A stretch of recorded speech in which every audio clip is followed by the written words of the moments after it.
A bank statement reconciliation. All right, a bank statement reconciliation is done by a company at the end of each month, and it is what is going to reconcile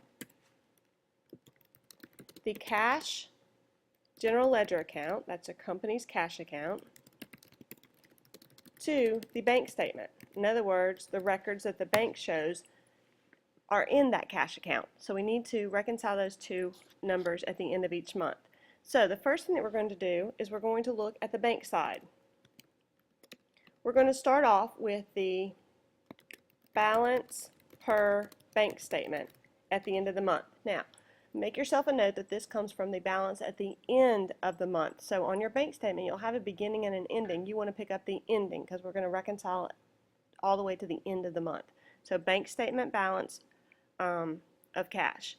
To that, we're going to look and we're going to see if there are anything that the bank needs to add. So things that the bank would need to add would be, for example, if you had a deposit in transit. This is like if you dropped off a deposit at 4:30 in the afternoon. You already recorded it in your cash account, but the bank has not yet recorded it in their records. You would have a reconciling item that would show that as soon as the bank updates their records, they will add in that deposit. You could also have a bank error. So if the bank subtracted out something that they shouldn't have, you would need to call the bank and say, hey, could you add that money back in? That was an error. And as soon as they updated the records, that would get added back in. Then you're going to look for anything that needs to be subtracted.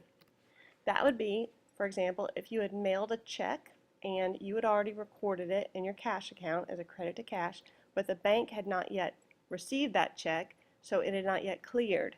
It would be a subtraction. We would call that an outstanding check. And then you could also have a bank error. So if the bank had deposited money that did not belong to you in the account, you would call the bank and say, hey, you need to subtract that back out in order to get to the true balance. Alright, so then you would start with your balance per bank statement and add and subtract those adjustments and come out to your adjusted bank balance. Okay, next we're going to look at the book side.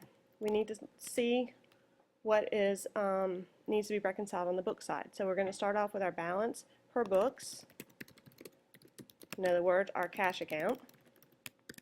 So you're going to look at your ending balance in your cash account. And then you're going to look to your bank statement and see if there are any items that the bank added that you have not yet added to your cash account. So things could be collection of notes or accounts receivable. In other words, the bank may collect from your customers on your behalf, and it may be automatically put into your account, but yet you have not made a debit to your cash account for that. So when you open up the bank statement and you see that collection, you'll need to make an adjustment. Other additions could be interest revenue.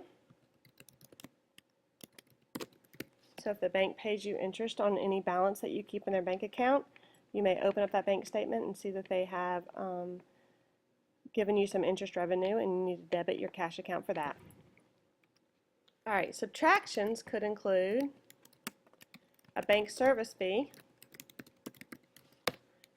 So the bank may charge you $7 per month, and you don't record that in your cash account until you open up the bank statement and start reconciling it, and so you'll subtract it out here. You could make EFT payments online, and perhaps you don't record them in the cash account until you look at the bank statement, and then from there you'll have a reconciling item to subtract them. In each of these, you can also have a book error too. So if you need to add back in money from a book error, you would put it here.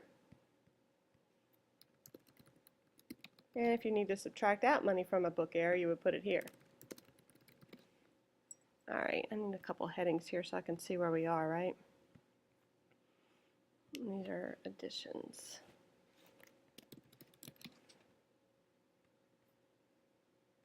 Alright, then you're going to go right here and you're going to put in an adjusted book balance. And if this number and this number are the same, then you are reconciled and you are finished. And if they are not the same, then you will continue to look for changes or differences or discrepancies between books and bank until you find everything, and then you'll be in balance. From there, you're going to make journal entries. You need to update your records to show everything that happened down here on the book side. So let's just look and see how we can do this. All the additions are going to be a debit to cash. So let's debit cash, and the first one is going to be a collection of notes or accounts receivable. So let's just say it's accounts receivable. We would credit accounts receivable because that customer has paid us and they no longer owe us. So we're going to reduce that asset. We would debit cash for that amount. Interest revenue, this would be a credit to interest revenue.